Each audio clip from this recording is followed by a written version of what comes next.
আসসালামু আলাইকুম দর্শক শ্রোতা, আশা করি আপনারা ভালো আছেন, সুস্থ আছেন। আর চিটচ্যাট শোর সাথে আমি হাফসা ইসলাম চলে আসছি আপনাদের সাথে। আমার সাথে কিন্তু আজকে নতুন একজন গেস্ট নিয়ে আসছি, যিনি কী বলবো যে হিউম্যানিটেরিয়ান নিয়ে কাজ করেন। উনি সুদূর ইউএসএ থেকে এসেছেন।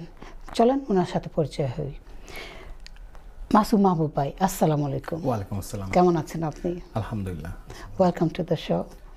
আপনাকে ধন্যবাদ। আপনি জানি শর্ট পিরিয়ডের জন্য লন্ডন ভিজিট করতে আসছেন, তার মধ্যে LB24-এ এই যে চিটচ্যাট শোতে আপনি এসেছেন, তার জন্য অনেক ধন্যবাদ। আপনাকে অনেক ধন্যবাদ এবং LD-TV24 আমাকে এখানে ইনভাইট করার জন্য ধন্যবাদ এবং দর্শকদেরকে ধন্যবাদ। আপনি যদি আপনার সম্পর্কে আমাদের দর্শকদের উদ্দেশ্যে কিছু বলেন আপনি, কারণ আমি আপনাদের কিছুটা চিনি, বাট আমাদের দর্শকরা তো আপনাকে তেমন চিনতে পারছেন না। সো আপনি যদি একটু আপনার সম্পর্কে বলেন। জি, ধন্যবাদ আপনাকে। আপনি বলেছেন আমার নাম এবং অর্গানাইজেশন। আমি একটা international humanitarian charity organisation Human Concern ইউএসএতে কাজ করি। আমি সিইও হিসেবে দায়িত্ব পালন করছি আমেরিকার ফ্রম দ্য ইউএসএ। আমাদের অর্গানাইজেশনের হিস্ট্রি অনেক লং। এটা শুরু হয়েছে কানাডাতে ইন 1979, যখন আফগান ওয়ার শুরু হয়। আফগানিস্তানে যখন 79, লং টাইম। তো তখন এটা কানাডার অটোয়াতে এটা প্রতিষ্ঠিত হয়। ওই সময়ে এই রিফিউজিদেরকে সাহায্য করার জন্য, যারা আফগানিস্তানে যারা রিফিউজি হয়ে যায়, ওই সময়ে দেশচ্যুত হয়, তাদেরকে সাহায্য করার মধ্য দিয়ে তারপরে পরবর্তী পর্যায়ে যখন আপনার বসনিয়া ক্রাইসিস হয়, অন্য অন্য দেশগুলোতে যখন আমরা সুদানের ইগুলো দেখি, এরপরে আস্তে আস্তে এই অর্গানাইজেশনের কার্যপরিধি বাড়তে থাকে। তো ধীরে ধীরে এখন যেহেতু আপনার আমরা প্রাকৃতিক দুর্যোগ এবং মানুষ সৃষ্ট দুর্যোগ, দুই দুর্যোগেই আমরা জরুরি সহায়তা দিই আমাদের অর্গানাইজেশন। হ্যাঁ, সেটা যেখানে যুদ্ধ পরিস্থিতি আছে, সেখানে আপনার রিফিউজি তারা বাস্তুচ্যুত হচ্ছে, তাদেরকে জরুরি বাসস্থান, জরুরি খাদ্য, জরুরি চিকিৎসা, হ্যাঁ, তারপরে আপনার পানির ব্যবস্থা করা, মহিলাদের জন্য হাইজিন কিট দেয়া, এটা আমরা আমাদের সামর্থ্য অনুযায়ী আমরা দেওয়ার চেষ্টা করি with a lot of other organisation. শুধু তো আমরা একা না, দেয়ার আরও শত শত অর্গানাইজেশন আছে পৃথিবীর বিভিন্ন দেশে, তারা এই মানবিক সহায়তার জন্য এগিয়ে আসে। তো আমরাও ওরকম একটা অর্গানাইজেশন। আমরা ইউএসএতে তারপরে আমরা এক্সপ্যানশন করেছি। এখন রিসেন্টলি আলহামদুলিল্লাহ আমরা ইউকেতে চ্যারিটি কমিশনের অনুমোদন পেয়েছি। আমরা ভেরি সুন আমরা এখানেও আমাদের কার্যক্রম শুরু করব, as soon as like next month in November ইনশাআল্লাহ। আপনারা কিভাবে জানেন যে কোন জায়গায় কোন দেশে? আমি জানি যে ধরেন আপনি বলছিলেন যখন আমরা ডিসকাস করছিলাম যে বাচ্চাদের সাথে কাজ করে, তারপর মহিলাদের বললেন যে স্যানিটাইজেশন বা ওয়েলবিংয়ের জন্য কাজ করছেন। তো কীভাবে জানেন যে এই জিনিসগুলোর দরকার আছে এই কমিউনিটিতে? আপনারা কিভাবে রিসার্চ করেন? আচ্ছা, এখানে অনেকগুলো ব্যাপার আছে। সেটা হচ্ছে যে যখন কোনো জরুরি অবস্থা তৈরি হয়, হ্যাঁ, সেটা তো আমরা মিডিয়াতে দেখতে পাই যে একটা যুদ্ধ অবস্থা তৈরি হলো, কোথাও রিফিউজি ক্রাইসিস তৈরি হলো। যে আমি একটা উদাহরণ দিতে পারি, যেমন 2017 অগাস্টের 25 তারিখ থেকে মিয়ানমার থেকে রোহিঙ্গারা বাংলাদেশে ঢোকা শুরু করলো। হ্যাঁ, তো আমরা তখন ইমিডিয়েটলি উইদিন নেক্সট ফিউ ডেজের মধ্যে আমরা আমাদের, যেহেতু বাংলাদেশে আমাদের কিছু কর্মকাণ্ড অলরেডি আছে, সেখান থেকে আমরা সেখানে ডিপ্লয় করেছি যে উইথ এমার্জেন্সি ফুড অ্যান্ড আপনার যারা প্রচুর আহত মানুষ আসতেছিল, আমরা মেডিকেল সাপোর্ট দেওয়া, হ্যাঁ, আমরা ওইভাবে শুরু করি স্লোলি। তারপরে আমরা যখন আমাদের যারা সাপোর্টার আছে, আমাদের যারা ডোনার আছে, তারা যখন আমাদেরকে আরও বেশি সহায়তা করার জন্য বলল, তখন আমরা আমাদের প্রোগ্রামগুলোকে আর একটু এক্সপ্যান্ড করলাম ইন কক্সবাজার, বাংলাদেশে। আমরা সেখানে ক্লিনিক করলাম, আমরা মেডিকেল সাপোর্ট দিচ্ছি সেখানে। যারা এতিম বাচ্চা, অনেক এই যুদ্ধের মধ্যে অনেকের বাবা মা মারা গেছে, প্রচুর বাচ্চা এসছে, সেখান থেকে কিছু সংখ্যক বাচ্চাকে আমরা বাংলাদেশ সরকারের সাথে কোঅর্ডিনেশনের মাধ্যমে, হ্যাঁ, তাদের কাছে, তারপরে জাতিসংঘের যে এজেন্সিগুলো আছে, UNHCR আছে, IOM আছে ওখানে লোকালি, তাদের সাথে আমরা তখন আইডেন্টিফাই করে যে কোন বাচ্চাগুলো আসলে এতিম, সেখান থেকে আমরা আমাদের সামর্থ্য মতো যতটুকু আমরা কাভার করতে পারি সেই বাচ্চাদের জন্য আমরা তাদের নিউট্রিশন সাপোর্ট, তাদের জন্য ফুড সাপ্লাই, তাদের এডুকেশন, তাদের আপনার ক্লদিং, হ্যাঁ, এই সাপোর্টগুলো আমরা দিয়ে যাচ্ছি। এবং আমরা গত বছর একটা নতুন প্রজেক্ট যেটা শুরু করেছি যে আমাদের ওখানে প্রায় 400 বাচ্চার মতো আছে যাদেরকে আমরা নেক্সট 5 ইয়ার্স আমরা এই সাপোর্টটা দিব। হ্যাঁ, আমরা যদিও চাই না যে তারা আরও 5 বছর ওখানে থাকুক, আমরা চাই যে যত দ্রুত সম্ভব এই রোহিঙ্গারা যাতে তাদের নিজেদের দেশে ফেরত যেতে চায়। তারপর আমরা আমাদের পরিকল্পনার মধ্যে রেখেছি যে আমরা কন্টিনিউয়াসলি 5 বছরের জন্য তাদেরকে সাপোর্ট দিব। হ্যাঁ, তো আপনারা কখনো চিন্তা করেছেন এই যে ধরেন রোহিঙ্গাই বলেন বা যে কোনো ন্যাচারাল ডিজাস্টার বা ওয়ারের যে সমস্যাগুলো, যারা তাদের একটা কাউন্সেলিংয়ের দরকার হয়, শুধু যে আমরা ক্লোদিং দিলাম, ফুড দিলাম, মেডিকেল ইকুইপমেন্ট দিলাম তা কিন্তু ইনাফ না। তাদের একটা কাউন্সেলিংয়ের ব্যাপার আছে, তাদেরকে ওই মেন্টাল সাপোর্টের দরকার আছে। এই ধরনের কোনো কিছু প্রোভাইড করে থাকেন আপনারা? আমরা সরাসরি করি না, তবে আমি আপনাকে যেটা বলতে পারি যে এই জাতিসংঘের এবং আন্তর্জাতিকভাবে একটা চার্টার আছে কিভাবে আসলে এমার্জেন্সি রেসপন্স করতে হবে। সেখানে ধরেন বিভিন্ন এনজিও এক একটা বিষয়ে এক্সপার্ট, হ্যাঁ, বা গভর্নমেন্ট এক একটা বিষয়ে এক্সপার্ট। এটা খুব সুন্দর একটা সিস্টেম আছে যেটা অটোমেটিক্যালি ভাগ করে দেয়া হয়। তো এরকমভাবে রোহিঙ্গা ক্যাম্পেও মেন্টাল সাপোর্ট দেওয়ার জন্য there is a separate unit. হ্যাঁ, সেখানে আপনার সাইকোলজিস্ট আছে, সেখানে কাউন্সিলিংয়ের ব্যবস্থা আছে। সো আমরা যেটা করি যে যেমন ধরেন আমাদের ডক্টররা দে আর ট্রেন্ড, যখন কোনো একটা বাচ্চা বা অ্যাডাল্ট যখন আমাদের ক্লিনিকে আসে, যদি সে মনে করে ইনিশিয়াল স্ক্রিনিংয়ে যে তার আসলে মেন্টাল সাপোর্ট দরকার, তখন there is a very nice referral system. তারা তখন তাকে সেখান থেকে ওই যে আপনার জাতিসংঘের তত্ত্বাবধানে যে আপনার ওইটাও আবার অন্য অন্য এনজিওরা আছে যারা আসলে স্পেশালি মেন্টাল হেলথ সাপোর্ট দেয়, সেই জায়গাগুলোতে আমরা পাঠিয়ে দিই। ইটস নট নেসেসারি যে আমরাই সব কিছু করি। রেফারেল সিস্টেম আছে, it's a very good, like যেমন কেউ যদি কোনো অ্যাবিউজের শিকার হয় সেটার জন্য রেফারেল আছে, হটলাইন নাম্বার আছে, প্রত্যেকটা স্টাফকে জানানো আছে। আমাদের ক্লিনিক এবং স্কুলগুলোতে আপনার নাম্বার দেওয়া আছে যে যদি ইফ দে সি সামথিং, যে কোনো কিছু দেখলো, যে কোনো একটা ইনসিডেন্ট বা কোনো একটা symptom, immediately they actually send them to that referral system. That's really good, যেটা ভালো না। আমি মাঝে মধ্যে চিন্তা করি যে এই দেশে সাধারণত যখন বা ওয়েস্টার্ন কান্ট্রিতে যখন কিছু একটা দুর্ঘটনা ঘটে, তখন কিন্তু তারা ফার্স্ট প্রায়োরিটি দেয় যে কাউন্সেলিং, মেন্টাল সাপোর্ট, তারপরে গিয়ে তো ফিজিক্যাল সাপোর্ট তো আছেই প্যারালেল টু মেন্টাল হেলথের ইয়েগুলো। তো এটাই চিন্তা করছি যে বাংলাদেশে আমি সরি টু ইন্টারাপ্ট, আমি একটা জিনিস বলে রাখি যে এই সাপোর্ট সিস্টেমগুলো আছে, এখনও অ্যাক্টিভ আছে। হ্যাঁ, আমি তো এই জাস্ট এই গত জুন মাসে দেশ থেকে ঘুরে আসলাম, ক্যাম্পে গিয়ে ঘুরে আসলাম, স্টিল অপারেটিং, কিন্তু আসলে প্রয়োজনের তুলনায় এনাফ না। হ্যাঁ, বিকজ অফ দ্য রিসোর্সেস, হ্যাঁ, যে পরিমাণ রিসোর্সেস সেখানে দরকার, but there is a system, হ্যাঁ, there is a like ongoing এবং আপনার active system in place. But ওখানে তো ধরেন প্রায় 1.2 মিলিয়ন রিফিউজিজ একটা জায়গাতে আছে। হ্যাঁ, তাদের জন্য আমি বলবো না যে যথেষ্ট সুবিধা আছে, বাট কিছু সুবিধা সেখানে আছে। না, এরকম যদি হয় যে ধরেন আপনারা যতগুলা ইয়ার সাপোর্ট, যেমন খাদ্য, তারপরে মেডিকেল ইকুইপমেন্টস, এগুলো আপনাদের অর্গানাইজেশন প্রোভাইড করছে, আরেকটা সংগঠন যদি এরকম পুরো মেন্টাল হেলথ নিয়ে কাজ করতো, দেখা গেছে যে লন্ডন বা ইউকে বা আপনার ইউএসএ বা অন্যান্য দেশে তারা কিন্তু একই জিনিস দিয়ে যাচ্ছেন, ফুড, মেডিকেল ইকুইপমেন্টস। এখানে যখন দেখেছি অনেকেই ওই যে বিভিন্ন টিভি চ্যানেলে তারা ফান্ড রেজিং করছেন মেডিকেল হেলথের জন্য, তারপরে ফুডের জন্য, বা তারা দিচ্ছেন, প্যাকেজ দিচ্ছেন। কিন্তু এরকম শুধু না করে যদি সবাই মিলে যেমন কোন জায়গায় কোন জিনিসটা দরকার ওইগুলো যদি সাপোর্ট দিতেন, তাহলে কিন্তু হয়তো ভাগ হয়ে যেত।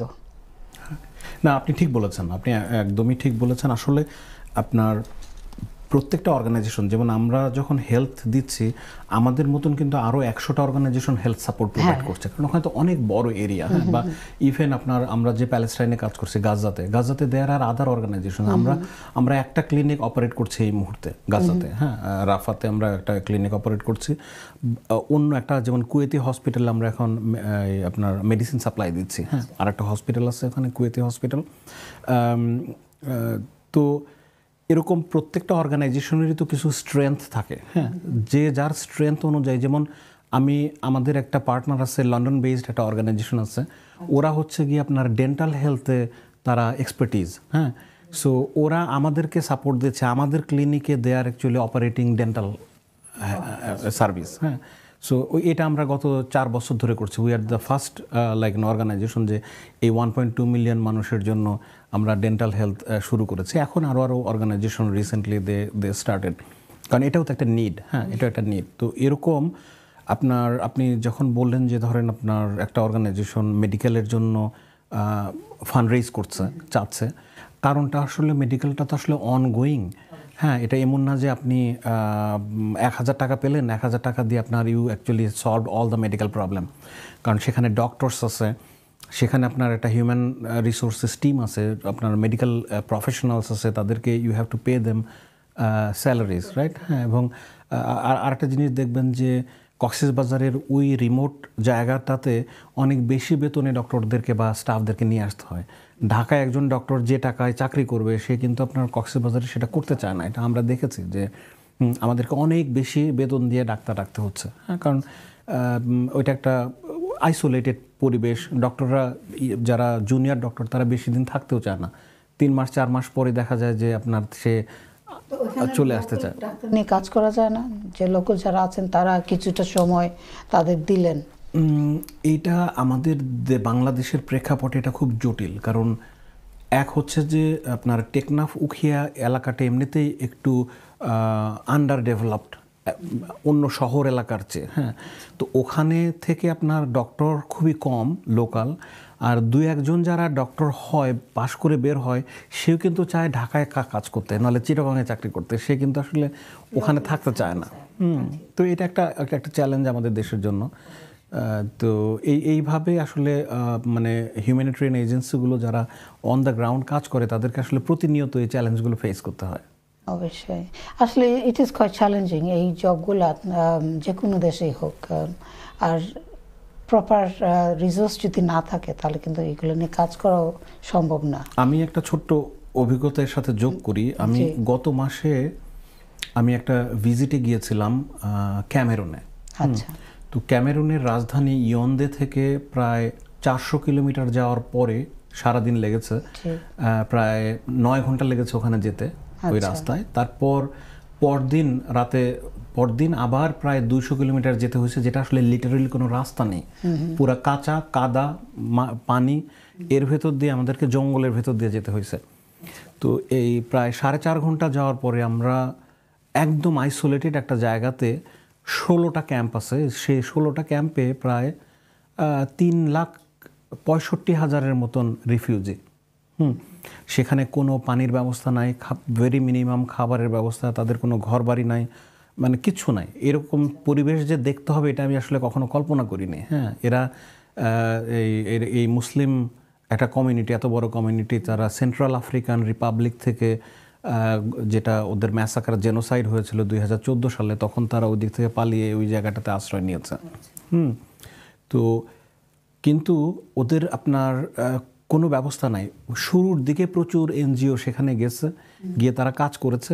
1 বছর 2 বছর 3 বছর পর এভরিবডি অ্যাকচুয়ালি ওয়ার্কড আউট। কারণ ওখানে মানে আমরা যে গিয়েছি ওখানে আসলে আমি শুনেছিলাম, আমি কিছু খবর পেয়েছিলাম যে ওখানে পানির খুবই অভাব। তো দেখলাম একটা ক্যাম্পে, লোলো ক্যাম্প ওই ক্যাম্পটার নাম, 12,000 মানুষের জন্য শুধু একটা হ্যান্ড পাম্প, একটা টিউবওয়েল ওখানে, এবং মানুষজন রাত দিন 24 ঘন্টা লাইনে দাঁড়ায় থাকে জাস্ট শুধু আপনার ড্রিঙ্কিং ওয়াটারের জন্য। তো এত কঠিন অবস্থা। এবং ওখানে আমাদের একটা গ্রুপ, ওরা গত কুরবানির সময় তারা কিছু টাকা পয়সা, একটা ছোট্ট কমিউনিটি, তারা 8টা গরু কিনে দিয়েছিল ওখানে কুরবানি দেওয়ার জন্য। তো পরে যখন আমি বললাম যে এখানে তাহলে গরুগুলো কে নিয়ে আসলো, তো তখন ওরা বলল যে ওরা নিয়ারেস্ট যে মার্কেট সেখান থেকে গরু কেনার পরে তাদেরকে 8 দিন লেগেছে পায়ে হেঁটে সেই গরুগুলোকে ক্যাম্প পর্যন্ত নিয়ে যেতে, 8 days। 8 days পরে তারপরে তারা ওখানে গরুগুলো নিয়ে তারপরে ওরা কোরবানি দিয়েছে। সো মানে এত রিমোট হওয়ার পরে ফলে যেটা হয়েছে যে বেশিরভাগ অর্গানাইজেশন ওখান থেকে আর কেউ কাজ করে না, কারণ ইটস ভেরি এক্সপেন্সিভ। তো আপনি যখন একটা গরু কিনবেন ওখানে ধরেন $700 বা সে 700 পাউন্ড ওখানে একটা গরুর দাম। ওই আপনার যদি ওইটাকে নিয়ে যেতে দেখা যায় আরও 300 পাউন্ড খরচ হয় ওখানে। হ্যাঁ, কারণ 7 দিন 8 দিন ধরে যে 2-3 জন লোক নিয়ে যাবে তাদেরকে রাস্তায় রাতে ঘুমাইতে হয় ওখানে, তারপরে এইভাবে যেতে হয়। সো এই জিনিসগুলো আসলে খুব ইজি না। হ্যাঁ, তো that is one of the reason like আমি ভেবেছি যে ওখানে আমরা ইন্টারভেনশন করার আগে টু সি বাই মাইসেলফ। হ্যাঁ, এখন আমি ওইটার জন্য আমি কাজ করছি। হ্যাঁ, আমি ইনশাআল্লাহ আমার ইচ্ছা আছে যে ডিসাইড করবেন বা করছেন যে এটা নিয়ে কাজ করার। এখানে বলি যে আমরা গত মাসে আমি জাতিসংঘের যে রিফিউজি কমিশন আছে ইউএনএইচসিআর, হ্যাঁ, ইউএনএইচসিআরের সাথে আমরা আলোচনা করেছি নিউ ইয়র্ক অফিসে। আমি I had a meeting. So UNHCR যেহেতু গ্লোবাল অর্গানাইজেশন, তাদের রিচ আছে। সো আমরা যেটা করছি যে we are partnering with them. হ্যাঁ, আমরা তাদেরকে বলেছি যে এই ক্যাম্পে ওদেরকে এখন পর্যন্ত ওরা কিছু ফুড সাপোর্ট দেয় ওই ক্যাম্পে। তো আমরা বলেছি যে আমরা we want to actually provide some funding, ওখানে কি আরও কিছু ওয়াটার ওয়েল তোমরা করে দিতে পারো কিনা। সো এটা just discussion we just started like 2 weeks ব্যাক। হ্যাঁ, তো ওরা they will come back with us with the budget and staff. পানি না হয় হলো ইন টার্মস অফ ফুড, তারা ফুড কিভাবে এখন ওরা কিছু ফুড দিচ্ছে। ওদের তো ধরেন আপনার মানে ইউএনএইচসিআরের রিসোর্স তো অনেক বেশি, তাই না? তারা 140টা দেশে কাজ করে, জাতিসংঘের সব ধরনের তারা সেখানে হেলিকপ্টার করে নিতে পারে, তাদের ট্রাক আর নিজস্ব ভেহিকেল আছে সেটা দিয়ে নিতে পারে, যেটা আমাদের মতন স্মলার অর্গানাইজেশনের তো আসলে ওই লজিস্টিক ক্যাপাবিলিটি নাই। হ্যাঁ, তো সেই কারণে আমি হোয়াট আই ওয়াজ থিঙ্কিং যে আমি তাদেরকে বলেছি যে can you help us. So আসলে ওই যে আগে যেটা আপনাকে বললাম যে যখন একটা ক্রাইসিসে কাজ করে সব অর্গানাইজেশন যার যার সামর্থ্য অনুযায়ী একটা কোঅর্ডিনেশনের মাধ্যমে কাজ করে। তো এখানেও যেহেতু আমাদের we don't have the capacity, ওই 200 কিলোমিটার যেখানে রাস্তা নাই সেই জায়গাটাতে ইভেন টিউবওয়েলের যে আপনার ইকুইপমেন্ট সেগুলোকে ক্যারি করে নিয়ে ওখানে টিউবওয়েল করা। হ্যাঁ, মানে জিনিসটা আমি আপনাকে এইভাবে বলি যে ধরেন একটা অনেক কিছু চাইলেও কিন্তু করা যাচ্ছে না, কিন্তু ওখানে মানুষজন মানে এটা আসলে না দেখলে বিশ্বাস করার মতো না যে এইভাবে মানুষ বেঁচে থাকা সম্ভব। হ্যাঁ, আমি আসলে হ্যাঁ ধারণা ছিল না যে এটা আমিও কল্পনা এই যুগে এখনো ওরকম জায়গা আছে, রিমোট জায়গা আছে যে জায়গায় খাবার বা আপনার পানি এগুলা পাওয়া, হ্যাঁ, কোনো ব্যবস্থা নাই, তাদের নিয়ারেস্ট কোনো দোকান নাই, কোনো বাজার নাই, নাথিং। হ্যাঁ, তারা নিজেরা কিছু আশেপাশে জমিতে কিছু চাষ করে, আর ইউএনএইচসিআর থেকে তারা খুব লিমিটেড ফুড রেশন পায়। হ্যাঁ, ও তাদের কোনো মেডিকেল নাই, কোনো চিকিৎসা ব্যবস্থা নাই, তাদের কোনো স্কুল নাই ওখানে। এই যে লক্ষ লক্ষ মানুষ এখানে আছে তাদের পড়াশোনার কোনো ব্যবস্থা নেই। তারা শুধুমাত্র ওখানে কিছু ইমামস আছে এবং যারা আছে তারা কিছু নিজেরা বসে কিছু মাদ্রাসার মতো করেছে, তারা অ্যারাবিক করে। তবে একটা জিনিস আমার কাছে খুব অবাক লেগেছে যে ওদের হচ্ছে আপনার ল্যাঙ্গুয়েজ হচ্ছে গিয়া ওরা ফ্রেঞ্চ স্পিকিং। কিন্তু ওরা আমাদের দেশে যেমন আমাদের বাচ্চারা যেমন মাদ্রাসায় আরবি শেখে, হ্যাঁ, ওরাও আরবি শেখে, কিন্তু দুইটার মধ্যে কোনো একটা পার্থক্য আছে। পার্থক্যটা হচ্ছে ওরা হচ্ছে গিয়া শেখার পরে they can fluently speak in Arabic. হ্যাঁ, আমাদের দেশে কিন্তু এটা পারে না। হ্যাঁ, এইটা আমি খুব অবাক হয়েছে। আমি লাইক এইটা একটা কারণ আছে, যেমন এই দেশে আমি দেখেছি যে কিছু কিছু মসজিদে বা মাদ্রাসা তারা বাচ্চাদেরকে যখন আরবিক শেখায়, শুধু আমরা ছোটবেলা যেরকম পড়ে হুজুর বলে দিচ্ছেন এটা পড়ছি, কিন্তু এটা মিনিং জানি না, এটা প্রনাউন্সিয়েশন এক্স্যাক্টলি জানি না। যখন আপনি কোনো কিছু পড়বেন এটা মিনিং সহ আর এটা আপনি প্র্যাকটিস করবেন, তখন কিন্তু আপনি অটোমেটিক ভাষাটা শিখে যাচ্ছেন। কিন্তু ইদানিং দেখেছি আমাদের ইয়াং জেনারেশন বা আমাদের জেনারেশনের অনেকেই তারা নতুন করে আরবিক শিখছেন। একদম সহি প্রোনাউন্সিয়েশন থেকে ধরে আপনার বলার পর্যন্ত আগে শুনি নাই, আমরা এখন শুনি যে কথা সুবহানাল্লাহ মাশাআল্লাহ আলহামদুলিল্লাহ, আগে কিন্তু এরকম শুনি নাই এত। তো এইটাই যে আসল শিখার মধ্যে, আর তারা যেভাবে হয়তো শেখায় ওইটা পুরো ভাষা হিসাবে শেখায়। এটাই আমার কাছে আমি ব্যক্তিগতভাবে খুব অবাক হয়েছে, কারণ মানে আমি তো আসলে কম্পেয়ার করছিলাম আমি যখন ছোট ছিলাম আমার বাংলাদেশে, হ্যাঁ তাই না, তো সেইটার সাথে যে আমি তো আসলে সত্যি কথা বলতে I don't understand the language. হ্যাঁ, আমি তো মুখস্থ করেছি। হ্যাঁ, এমনি কোরআন দেন আমি পড়ে যেতে পারবো অনর্গল, কিন্তু এটার মিনিং তো জানি না। কিন্তু এটার মিনিং এখন আমরা এই বয়সে এসে শুনতে পারছি যে এটা মিনিং জানো তোমার দায়িত্ব, তুমি নিজে শিখতে হবে। তো এইটাই আমরা আসলে শেখা উচিত, হয়তো শেখা উচিত। আমরা চলে যাচ্ছি আরেকটা ডাইভার্সন হয়ে যাচ্ছি। আচ্ছা, আপনারা তো ওটা নিয়ে তারপরে নিয়ে কাজ করেন, তারপর শেল্টার, বিভিন্ন জায়গায় আপনারা শেল্টার প্রোভাইড করেন বলছেন, তারপর টেন্ট, গাজাতে আপনারা টেন্ট দিয়েছেন। এখন যেমন আমরা উই আর ট্রাইং টু, কারণ আপনি একটা জিনিস জানেন যে গাজাতে এখন আসলে কোনো জিনিস পাঠানোটা ভেরি ডিফিকাল্ট। আমরা শুরুর দিকে যখন কিছু ট্রাক অ্যালাউ করেছিল, we had our truck with medicine and food supply নিয়ে, এখন খুবই কঠিন, এখন অলমোস্ট ইম্পসিবল। হ্যাঁ, আমরা মাঝখানে কিছু মেডিকেল প্রফেশনালদেরকেও পাঠিয়েছিলাম। হ্যাঁ, আমরা বাংলাদেশেও আমরা প্রচুর ডক্টরদেরকে নিয়ে যাই। হ্যাঁ, আমরা মেডিকেল মিশনে নিয়ে যাই, ইউএসএ থেকে, আমরা ইউকে থেকে, ইনফ্যাক্ট ইউকে থেকে আমি 2টা মিশন নিয়ে গিয়েছি, এখান থেকে এক্সপার্ট ডক্টররা গিয়েছেন। ব্রাইটন হসপিটাল থেকে, ব্রাইটন ইউনিভার্সিটির মেডিকেল স্কুল থেকে সার্জনরা গিয়েছে আমার সাথে। আমরা সেখানে রোহিঙ্গা ক্যাম্পে সার্জারি ব্যবস্থা করেছি ওখানে ইউএনএইচসিআর হসপিটালে। আমরা নেক্সট আরেকটা টিমকে নিয়ে যাচ্ছি জানুয়ারিতে। হ্যাঁ, জানুয়ারিতে যাব না বাংলাদেশে। হ্যাঁ হ্যাঁ, রোহিঙ্গা ক্যাম্পে নিয়ে যাচ্ছি, এবং 9 member medical team from UK, from England থেকে যাচ্ছে। তো আর গাজাতে এখন আমরা নিতে পারছি না। হ্যাঁ, গাজাতে আমাদের কিছু ডক্টর গিয়েছিল, তো ওখানে তো অনেক কমপ্লিকেটেড হয়ে গেছে, ভেরি কমপ্লিকেটেড, লোকজন যাওয়া যায় না, কোনো ফুড সাপ্লাই বা দেওয়া যায় না, পার্টিকুলার কিছু এদেরকে অ্যালাউ করে, বেশ হাতে গোনা কয়েকটা। আপনার ওই যেমন ধরেন আপনার ওয়ার্ল্ড সেন্ট্রাল কিচেন নামে যে একটা আন্তর্জাতিক সংস্থা আছে, ওরা হলো আপনার কিচেন অপারেট করছে এখনও কিছু, যারা খাবার তৈরি করে রেডি মিল দিচ্ছে। তো আমরা আমাদের নিজেদের অপারেটেড কিচেনগুলোকে বন্ধ করে দিতে হয়েছে, কারণ এখন আমাদের অ্যাক্সেস যেহেতু ভেরি লিমিটেড।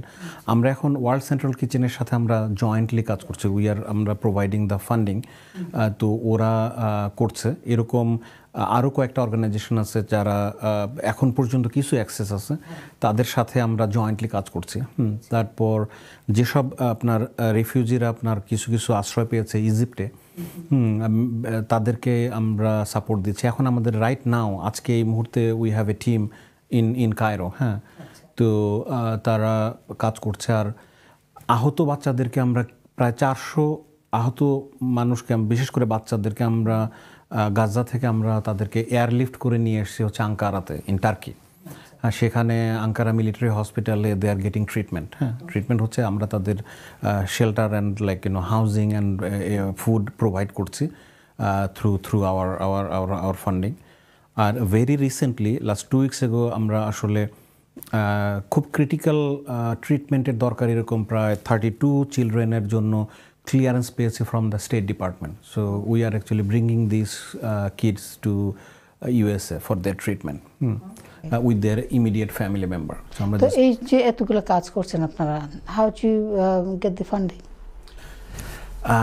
আমরা তো আমি আপনাকে আগে যেটা উল্লেখ করেছি যে আমরা তো একটা চ্যারিটি অর্গানাইজেশন। আমাদের mostly we get funding from the Muslim community in the US. So আমরা উই রিসিভ জাকাত মানি, উই রিসিভ সাদাকা, তারপর donations for other purposes. So as you know, আমি বলেছি যে হিউম্যান কন্ট্রাকশন ইন্টারন্যাশনাল, যেটা কানাডাতে স্টার্ট হয়েছে ইন 1979।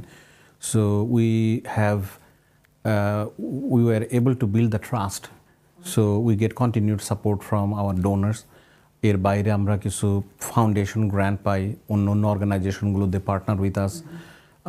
তো সেইভাবেই আমাদের যে লিমিটেড সাপোর্ট আছে, এই সাপোর্টগুলো দিয়ে আমরা এখন পর্যন্ত অ্যাজ অফ নাও আমাদের অ্যাক্টিভ প্রজেক্ট আছে প্রায় 17টা দেশে। হ্যাঁ, ইন আফ্রিকা, সোমালিয়াতে কাজ করি আমরা, কেনিয়াতে, মরক্কোতে আমাদের অ্যাক্টিভিটি আছে, আফগানিস্তান, ইন পাকিস্তান, বাংলাদেশ তো আমি আপনাকে বললামই।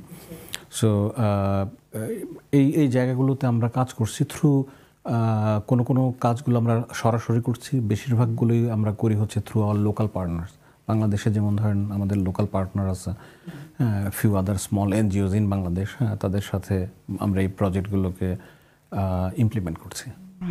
না, আমার নেক্সট কোয়েশ্চেনটা ছিল যে বাংলাদেশের লোকাল বা যে কোনো দেশের লোকাল এনজিও বা এদের সাথে আপনারা পার্টনারশিপে কাজ করেন কিনা, but you have answer that already. আমরা কাজ করি, but we have a very strict due diligence process. আমরা যখন কোনো এটা আমাদের compliance according to the IRS, আমরা কমপ্লায়েন্স এটা এনশিওর করি। আমরা যাদের সাথে কাজ করি, we check a lot of things before actually partner with any একটু যদি এক্সাম্পল দিতেন, হয়তো কেউ এই শর্ট দেখছেন তারা ইন্টারেস্টেড হবেন যে আপনাদের সাথে পার্টনারশিপ করতে। তো নাম্বার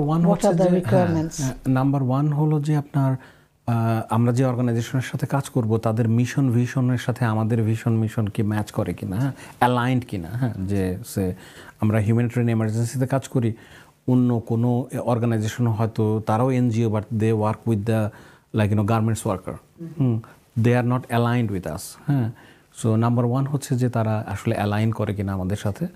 তারপর হচ্ছে যে তাদের তাদের স্ট্রেংথ কতটুকু, তাদের ফাইন্যান্সিয়াল ট্রান্সপারেন্সি কতটুকু, তাদের রিপোর্টিং সিস্টেম কেমন। দেয়ার আর ফিউ আদার ফ্যাক্টরস যেগুলো আমরা we want to make sure before actually partnering with any organization. In terms of being partnered with another organization, আপনারা কি ফাইন্যান্সিয়াল ইয়েটা দেন, না ম্যান পাওয়ারটা দেন, না আপনারা ম্যান পাওয়ার নেন তাদের কাছ থেকে, সার্ভিস লেভেল এগ্রিমেন্ট করেন, কীরকম? এটা ডিফারেন্ট ওয়েতে হয়। হ্যাঁ, কখনো আমরা গ্র্যান্ট দিই, হ্যাঁ, ফর সার্টেন ইয়েতে, যেমন ধরেন আপনার গাজাতে আমরা ফুড সাপোর্ট দিতেছি, we are actually giving that organisation a grant. হ্যাঁ, ওরা হচ্ছে ওদের নিজস্ব লজিস্টিক্স অ্যান্ড দেয়ার দিয়ে তারা এক্সিকিউট করছে, হ্যাঁ, অন দ্য গ্রাউন্ডে। কোনো জায়গা আছে যে we get closely involve, like recruitment থেকে শুরু করে প্রত্যেকটা প্রসেসে উই হ্যাভ এ ওভারসাইট। হ্যাঁ, যে আসলে রাইট পারসন সিলেক্ট করা হচ্ছে কিনা, কারণ এন্ড অফ দ্য ডে আসলে এক্সিকিউশনটা রাইট ওয়েতে হচ্ছে কিনা সেটা দেখতে হয়।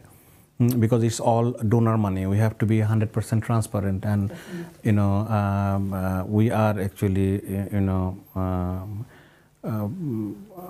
like responsible to go back to the donor যে exactly আমরা কি করছি। অবশ্যই। আপনি কত বছর ধরে এই সংগঠনের সাথে ইনভলভ? হিউম্যান কনসার্ন ইউএসএর সাথে আমি ফর্মালি কাজ করছি ভেরি রিসেন্টলি, প্রায় 3 years আমি কাজ করছি। বাট আমার এন্টায়ার ক্যারিয়ার হচ্ছে কি আপনার নন প্রফিট সেক্টরে। আমি লাস্ট 25 years কাজ করছি। আমি যখন বাংলাদেশে ছিলাম তখন আমি IUCN-এ কাজ করেছি, এটা হচ্ছে ইউএন এজেন্সি। প্রায় 7-8 বছর কাজ করেছি সেখানে। তারপর আমি 2010-এ আমি ইউএসএতে মুভ করি। তো তারপর আমি actually I went back to school again for my second master's in non-profit management. আমি আসলে আমেরিকা যাওয়ার পরে রিয়েলাইজ করলাম যে আসলে আমার একাডেমিক এডুকেশন দরকার যদি আমি আসলে এই নন প্রফিট সেক্টরে আমি থাকতে চাই, আরও ভালোভাবে কাজ করতে চাই। তো then I went back to school again. হ্যাঁ, তো in America. That's a good achievement বলতে গেলে, যে একটা দেশে থাকবো, এই দেশের সাথে কাজ করতে গেলে আমাদের নলেজ বা আমাদের এডুকেশন কিন্তু আরেকটু এনহান্স করা উচিত। কারণ অনেকেই বাংলাদেশ থেকে যে এডুকেশন নিয়ে আসছেন এটা কাজ লাগে, বাট এটার আরেকটু বেটারমেন্ট করার জন্য কিন্তু এটা হয়তো আপনি নিজেই ফিল করছেন যে because you done it, so এটা আপনার জন্য আরও ভালো হয়েছে। অফকোর্স আমি ইভেন লাইক আমি যখন কাউকে অ্যাডভাইস করি, কেউ যদি আমার কাছে অ্যাডভাইসের জন্য আসে যারা planning to move or like already moved, আমি সবসময় বলি যে take a degree, like even it is a like associate or a diploma, 6 months or 9 months or a year. So that will change your like life forever. কারণ তাইলে সে আসলে অনেক সময় আমরা মনে করি যে we did a lot of like education and we learned a lot, we have lots of experience, কিন্তু of course I respect that they have experience and they have education, but sometime যেটা হয় যেটা ফিট ইন করে না for some reason, মানে আপনার এ lot of sectors, হ্যাঁ হয়তো কিছু কিছু জায়গাতে করে ইঞ্জিনিয়ারিং অর সামথিং, হ্যাঁ they can easily adapt to the new system অথবা এরা করে, বাট কোনো কোনো ক্ষেত্রে দেখা যায় যে দিস হেল্পস, লাইক আমি বলি না যে দিস অ্যাবসলিউটলি নেসেসারি, বাট আপনার enhances ability.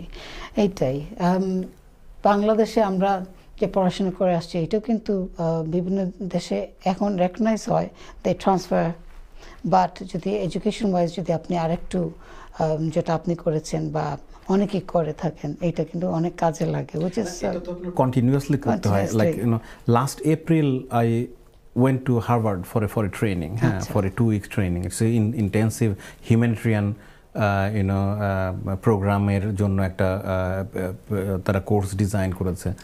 সো আমি পুরো 2 সপ্তাহ ইন্টেন্সিভ ট্রেনিং ছিল অন ক্যাম্পাস। তারপর then they actually took us to a kind of a state park, we did a simulation যে এমার্জেন্সি সিচুয়েশনে কি হয় ওইটা তারা ট্রেন করে, হ্যাঁ রিয়েল লাইফ ট্রেনিং করে। লাইক এরকম হয়েছে যে আমরা টেন্টে রাতে ঘুমাইছি, দেয়ার ওয়ার মাইন্ড ব্লাস্টিং, হ্যাঁ লাইক এগুলোকে তারা সিমুলেট করেছে। So like it is a lifetime experience, like I really enjoyed and like I learned a lot, like how you respond to a situation. আর এটা আপনার কাজের জন্য সবসময় অন দ্য টপ ইসের মধ্যে রাখবে যে আপনার নলেজ। অনেক ট্রেনিং আমরা মাঝে মধ্যে মনে করি আল্লাহ আবার ট্রেনিং, আবার এসে আবার পড়াশোনা, but it keeps you on the system, মানে একদম টপ লেভেলে রাখে ট্রেনিং, স্পেশালি যে রিলেটেডই আপনি কাজ করেন। আর হচ্ছে যে আপনার মানে যত সময় যাচ্ছে সবকিছু তো চেঞ্জ হচ্ছে। হ্যাঁ আমি আপনাকে যে আগে বলছিলাম যে like last 5 days I was in Amsterdam, so সেখানে আমি আই অ্যাটেন্ড এ কনফারেন্স এবং সেখানে কিছু ট্রেনিং হচ্ছিল, যে ট্রেনিংগুলো আমি অ্যাটেন্ড করেছি। So one of the topic was like এখন যেহেতু এআই নিয়ে খুব কথা হচ্ছে, artificial intelligence, so the trainers, they were actually showing us how the organizations, they are using AI for non-profits. So these are the new things. এটা তো যখন ধরেন আমি আরও যখন আমি মাস্টার্স করেছি তখন তো আসলে এই কনসেপ্টই ছিল না, right? So if you don't like learn over the time, আপনাকে আসলে সারা জীবনই শিখে যেতে হবে আর কি। আমরা কখনো বলতে পারবো না যে আমি সব জানি, সব, কারণ every year the information changes, the situation changes, so এটার মধ্যে আপনি সবসময় টপ থাকতে হলে আপনি মাস্ট ট্রেনিং এ যেতেই হবে, which is good, and someone like you showing interest is really good. আসলে আমি হিউম্যানিটেরিয়ান সেক্টরে যে আমি কাজ করছি, দিস ইজ নট দ্যাট আমি একটা চাকরি করছি, হ্যাঁ হিউম্যানিটেরিয়ান কাজ আসলে in my passion, it's a passion. আমি ছোটোবেলা থেকে when I was a kid আমি দেখেছি যে আমার দাদাকে দেখেছি, like he build schools, madrasas in the locality. আমার আব্বাকে দেখেছি how he helped local people, still he is alive and helping people. So আমার মনে হয় যে ওই জায়গাটা থেকেই আমার মধ্যে এসছে যে like I need to do something, I need to help. হ্যাঁ আই নিড টু হেল্প। এবং একটা অদ্ভুত ব্যাপার যেটা দেখবেন যে আমাদের যে গ্রাম, এই গ্রামে এখন আমি I am actually doing some projects. So আমার মেয়ে, আমার বড় মেয়ে, ও হচ্ছে second year student in university. So she is studying environmental management and policy. So she started a project in that village from Indiana. So she is doing a research project on আপনার health and hygiene practice of adolescent girls in a rural village in Bangladesh. Wow, that's excellent. So she একটা stipend পেয়েছিল ইউনিভার্সিটিতে, she is using that money to do this pilot project. এবং that's very good. মানে ও বলতেছে যে I think I am going to do what you are doing, হ্যাঁ। How blessed. এখন That's good. So that actually inspire, like you know, হ্যাঁ, আপনাকে আপনার দাদা, আপনার বাবা জি। ইন্সপায়ার করেছেন, আপনি আপনার মেয়েকে ইন্সপায়ার করছেন। That's how it goes on. And যখন একটা ফ্যামিলির মধ্যে দেখবে যে আরও অন্যান্যরা করে আসছেন বা করছেন, তখন কিন্তু বাকি সবাই কিন্তু অটোমেটিকলি ইন্সপায়ার হয়ে যায় যে না, আমি আমার বাবার রুট বা আমার মার রুট ফলো করতে চাই, which is really good. আর বাংলাদেশে কিন্তু এই ছোট ছোট এনজিও আছে, কিন্তু তারা ফান্ডের জন্য অপেক্ষা করে যে ফান্ড থাকলে তারা কাজ করবে, ফান্ড নাই তারা কাজ করতে পারছেন না। তো যদি আমরা এরকম আমাদের ইয়াং জেনারেশন তারা যদি এরকম গিয়ে নিজের ইনিশিয়েটিভ নিয়ে যদি কোনো ফান্ডিং ক্রিয়েট করে তারা যদি করতে পারে, ইটস এক্সেলেন্ট। আর আপনার মেয়ে শুরু করেছে, হয়তো আরও ভালো করবে ভবিষ্যতে। অনেক স্টুডেন্ট এই দেশের তারা বাংলাদেশে বা বিভিন্ন দেশে গিয়ে, যেমন স্টুডেন্ট বলতে যে টিচার্স, তারা প্র্যাকটিস করছে অন্যান্য দেশে গিয়ে টিচিং করার চেষ্টা করছে। এরকম যদি ধরেন কেউ ইন্টারেস্টেড থাকে নতুন কোনো অর্গানাইজেশন ফর্ম করতে, আপনারা কি ধরনের সাপোর্ট দিয়ে থাকেন বা দিলে কি ধরনের সাপোর্ট দিবেন? আমরা অনেকগুলো কাজ করি। এক হচ্ছে আমাদের ভলান্টিয়ার প্রোগ্রাম আছে, আমাদের স্টুডেন্টরা, বিশেষ করে স্টুডেন্টরা, ইয়াং স্টুডেন্টরা, ওরা এখানে সাইন আপ করে এবং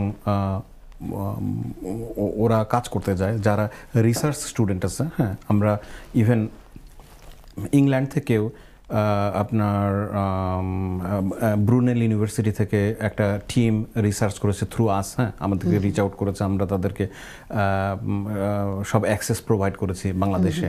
তারপর আমেরিকারও বিভিন্ন ইউনিভার্সিটি থেকে প্রচুর পিএইচডি স্টুডেন্ট আছে, তারা যদি ওখানে যেতে চায়, আমাদের প্রজেক্টগুলোতে ভলান্টিয়ার করতে চায়, হ্যাঁ, আমরা দেয়ার ইজ এ সিস্টেম, আমরা তাদেরকে এনকারেজ করি সো দ্যাট তারা সেখানে যেতে পারে।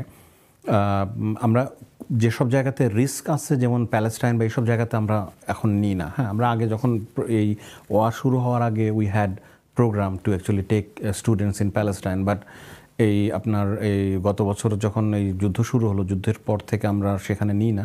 তো যেখানে আপনার কম্পারেটিভলি কোনো লাইক ইউনো রিস্ক ফ্যাক্টর অনেক কম, সেফ, ওই জায়গাগুলোতে আমরা স্টুডেন্টদেরকে, তারপরে শুধু স্টুডেন্ট না, যেমন যে আপনাকে বললাম যে আমরা ডক্টরদেরকে নিয়ে যাই, ডক্টররা যায় for a week or 2 weeks, they help in our clinic, তো দে প্রোভাইড ট্রিটমেন্ট, তারা আমাদের ট্রেন করে, আমাদের যারা স্টাফ আছে তাদেরকে ট্রেন করে। অনেক সময় নার্সেসরা যায়, অনেক নার্স মিডওয়াইফস আমেরিকা থেকে গিয়েছে, এখান থেকে ইউকে থেকে প্রচুর গিয়েছে, তারা সেখানে হেল্প করে। তারপর আপনার এর বাইরে ধরেন আপনার যদি এটা হচ্ছে একটা লার্নিং প্রসেস, হ্যাঁ, তারা যখন যায় তাদেরকে আমরা চেষ্টা করি সব ধরনের হেল্প করতে। রিসার্চ স্টুডেন্টরা যায়, কিংস কলেজ লন্ডন থেকে একটা টিম এখন কাজ করছে আমাদের সাথে, হ্যাঁ। তো এর আগেও তারা কাজ করেছে, তারা we help them to collect data from the field, হ্যাঁ, আমরা তাদের রিসার্চে আমরা হেল্প করেছি। আরও হার্ভার্ড ডিজাইন স্কুলের সাথে আমরা কাজ করেছি, হ্যাঁ, এমআইটির ইনোভেশন ল্যাবের সাথে কাজ করেছি। তো এরকম ইন্ডিয়ান ইউনিভার্সিটির সাথে তো অফকোর্স কাজ করছি আমি যেহেতু ওখানে ছিলাম। আরও অনেক ইউনিভার্সিটিগুলো আছে যে যারা তাদের একাডেমিক ইয়েতে আমাদের সাথে কোলাবোরেট করে। That's really good.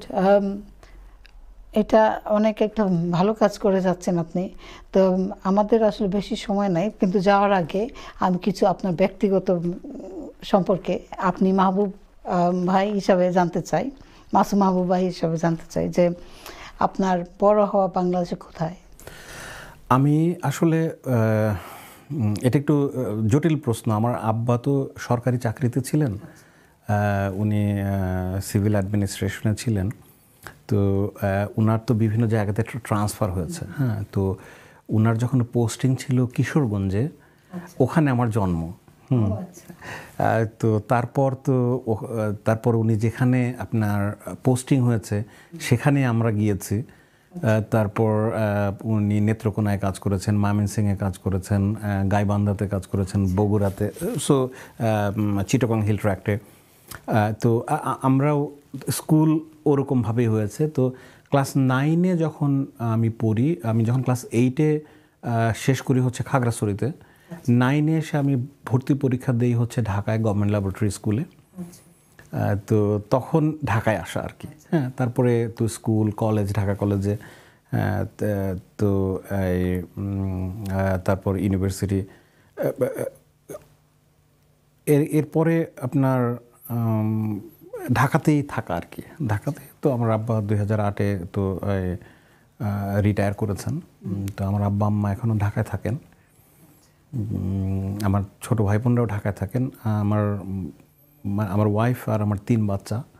তো আমার যখন 2 মেয়ে যখন ছোট, তখন আমরা 2010-এ আমেরিকায় মুভ করি। ওইখানে কি আপনি কি চাকরি প্রথম শুরু করেছিলেন? আমি প্রথমে গিয়েই আসলে প্ল্যান করেছি যে আমি মাস্টার্স করব, আমাকে এখানে একটা ডিগ্রি লাগবে। হ্যাঁ, প্রথমে গিয়েই তো এই জন্য যখন আমি অ্যাপ্লাই করলাম ইন্ডিয়ানা ইউনিভার্সিটিতে, তখন ইন্ডিয়ানা ইউনিভার্সিটির non profit management was like র্যাঙ্কিংয়ে ছিল number 2 in the all over US. তো তখন আমি চিন্তা করলাম যে অ্যাপ্লাই করব, কিন্তু ওইটা ছিল আরও 8-9 মাস পরে, আমার সামারে ওই সময় গেলাম, তো গিয়ে তো আমার নেক্সট ইয়ারে শুরু করতে হবে। তো তখন আমি 5 মাস আমি নিউ ইয়র্কে ছিলাম। নিউ ইয়র্কে আমার এক পরিচিত একটা অফিস ছিল, ওরা বললো যে তাহলে তুমি আমাদেরকে একটু হেল্প করো ইন কমিউনিকেশনস। তো ওখানে আমি ওই 4-5 মাস কাজ করেছিলাম। তো তারপর যখন আমার ক্লাসে টাইম শুরু হয়ে গেল, তখন আমরা ইন্ডিয়ানাতে মুভ করি। তো ইন্ডিয়ানাতে মুভ করার আর একটা কারণ ছিল, সেটা হচ্ছে যে আমার ইন লজরা ওখানে থাকতো, আমার শাশুড়ি, আমার brother in law, they are based in Indiana.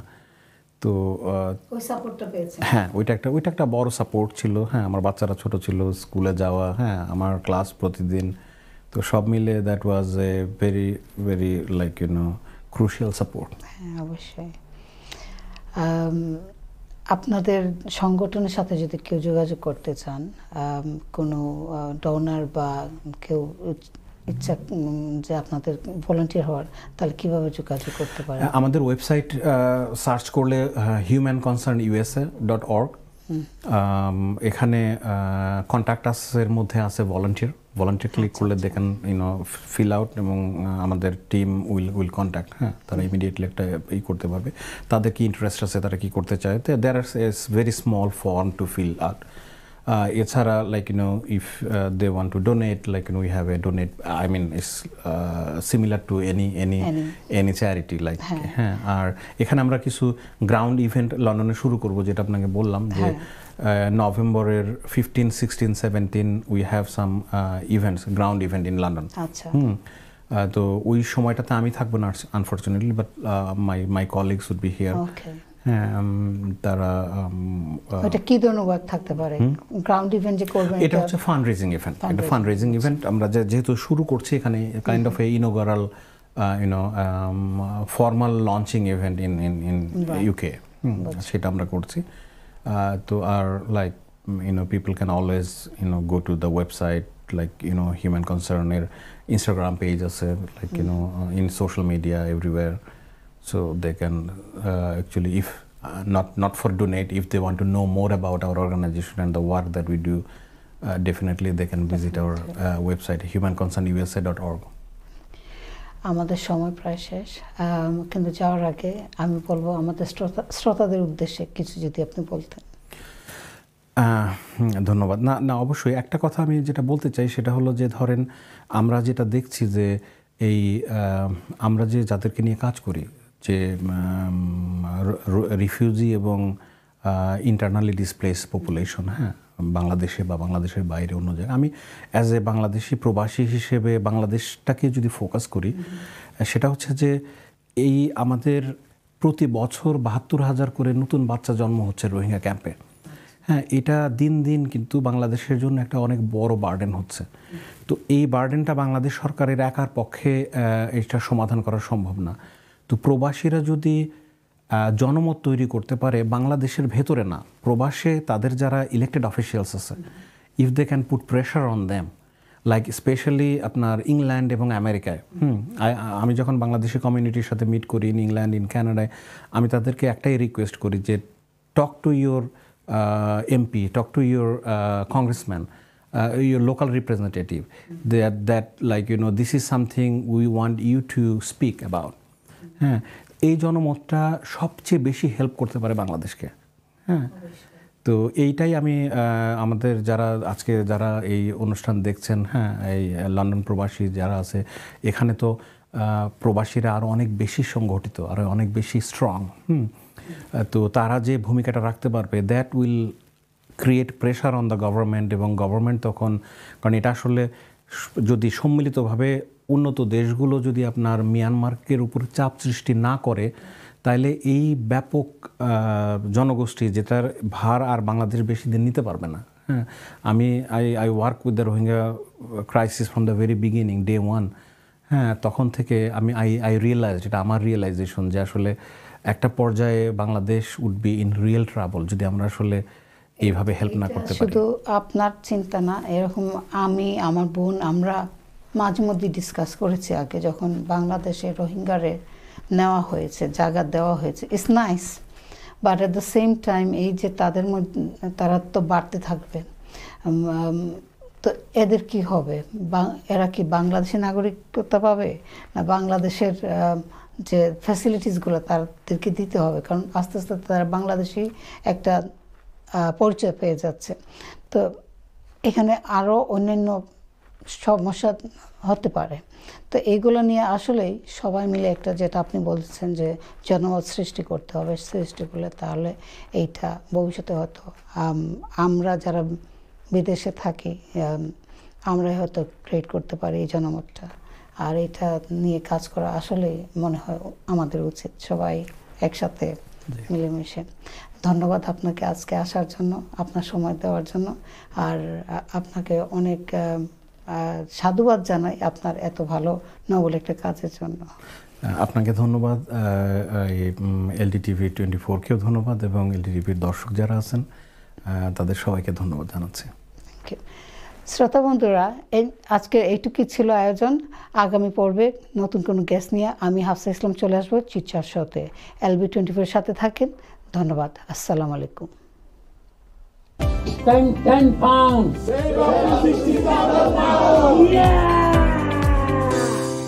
FRJ Travels, বিশ্বস্ততার প্রতীক, 85 Bardet Road, Mile End, London E3 4JN। সোনালী সুপারমার্কেট, আমার প্রিয় সুপারমার্কেট। সোনালী সুপারমার্কেট, ওল্ডহাম ও বার্মিংহাম।